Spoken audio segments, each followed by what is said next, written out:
அம்மாடி. ஹலோ செல்லக்குட்டீஸ், எல்லோரும் எப்படி இருக்கீங்க? நல்லா இருக்கீங்களா? இன்றைக்கி வந்து பார்த்தீங்க அப்படின்னா நான் அபி அங்கே வந்து பார்த்தீங்க குட்டி மோட்டோவோட ஒரு vlog தான் கிளம்பணும். ஸோ எங்கே கிளம்புறோம் அப்படின்னு பார்த்தீங்க அப்படின்னா நம்மளுடைய குட்டி மோட்டோக்கு வந்து பார்த்தீங்க அப்படின்னா ஒரு நியூ ஆதார் என்ரோல்மெண்ட், அதாவது அவனுக்கு புதுசாக வந்து ஆதார் என்ரோல் பண்ணலாம் அப்படின்னு சொல்லி தான் நாங்கள் வந்து திருச்சியில் உள்ள ஹெட் போஸ்ட் ஆஃபீஸுக்கு கிளம்பிகிட்டு இருக்கோம்.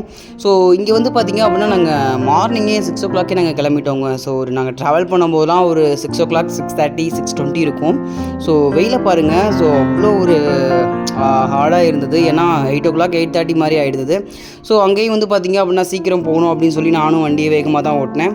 ஸோ ரொம்பவே வந்து ஜாலியாக தான் என்ஜாய் பண்ணிட்டு போனோம். ஆனால் வெயில் தான் ரொம்ப அதிகமாக இருந்தது. ஸோ ஒரு வழியாக நாங்கள் ஹெட் போஸ்ட் ஆஃபீஸ் போயிட்டோம். அங்கே வந்து பார்த்திங்க அப்படின்னா ஆதார் என்ரோல்மெண்ட் சென்டருக்கு வந்து போய் பார்த்தா வடிவேல் காமெண்ட்டில் சொல்கிற மாதிரி தான் எங்கே யாரையுமே காணோம் அப்படின்ற மாதிரி. ஸோ யாருமே இல்லைங்க. ஹெட் போஸ்ட் ஆஃபீஸ் சுற்றி பார்த்துட்டோம், ஒருத்தருமே காணோம். ஸோ அப்படியே வந்து பார்த்திங்க அப்படின்னா நம்ம குட்டி மோட்டோவோட சின்ன சின்ன கிளிப்ஸ்லாம் எடுத்துகிட்டு அவனோட என்ஜாய் பண்ணி டான்ஸ் எல்லாம் போட்டு அவனோட என்ஜாய் பண்ணிகிட்டு இருந்தோம். ஸோ இந்த ஒரு கிளிப்பை நீங்கள் பார்த்துருப்பீங்க. அவனை ஜஸ்ட்டு நான் அந்த ரோட்டில் தான் வாக் பண்ண தான் விட்டேன். அதோ கல் ஏதோ இருந்திருக்கும் போல் அப்படியே வந்து அவன் தட்டி விட்டு கீழே விழுந்துட்டான். ஸோ அப்படியே வந்து சுற்றி அப்படியே ஹெட் போஸ்ட் ஆஃபீஸை பார்த்துட்டு அதுக்கப்புறம் என்ன பிரேக்ஃபாஸ்ட் டைம் ஆகிடுச்சு. ஸோ அப்படியே நாங்கள் சங்கீதாஸ் போயிட்டோம். ஸோ சங்கீதாஸ் போயிட்டு வந்து பார்த்திங்க அப்படின்னா நம்ம பிரேக்ஃபாஸ்ட்டுக்காக குட்டி மோட்டோக்கு வந்து 2 இட்லி அண்ட் வந்து பார்த்திங்க அப்படின்னா ஒரு மினி டிஃபன் ஆர்டர் பண்ணி ஷேர் பண்ணி சாப்பிட்டுட்டு அப்படியே நம்ம கிளம்பிட்டோம்.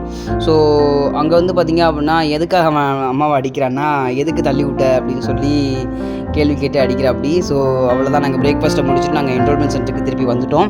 ஸோ திருப்பி வந்துட்டு வந்து பார்த்திங்க அப்படின்னா குட்டி மோட்டோக்கு தேவையான டீல்ஸ் எல்லாம் கொடுத்துட்டு அங்கே வந்து என்ரோல்மெண்ட் முடிச்சுட்டு நியூ ஆதார் கார்டு அப்டேட் பண்ணிட்டு நாங்கள் வந்து அங்கேருந்து கிளம்பிட்டோம்.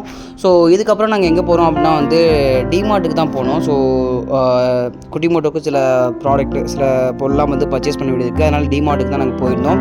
ஸோ இந்த ஒரு டிமார்ட்டோட விளாக் வந்து நான் நெக்ஸ்ட் Day 2, அதாவது Part 2ல் நான் உங்களுக்கு அப்டேட் பண்ணுறேன். ஸோ இந்த ஒரு வீடியோ உங்களுக்கு பிடிச்சிருக்கு அப்படின்னா கண்டிப்பாக தம்ஸ் அப் போட்டு சப்போர்ட் பண்ணிக்கோங்க. ஸோ இந்த மாதிரியான எக்ஸைட்டிங் vlog நீங்கள் பார்க்கணும் அப்படின்னாலும் குட்டி மோட்டோ vlog சப்ஸ்கிரைப் பண்ணிக்கோங்க. ஸோ இதோட நெக்ஸ்ட் பெட்டரான அண்ட் இன்ட்ரெஸ்டிங்காக ரிவ்யூ பண்ணுறது. பாய் ஃப்ரம் குட்டி மோட்டோ vlog.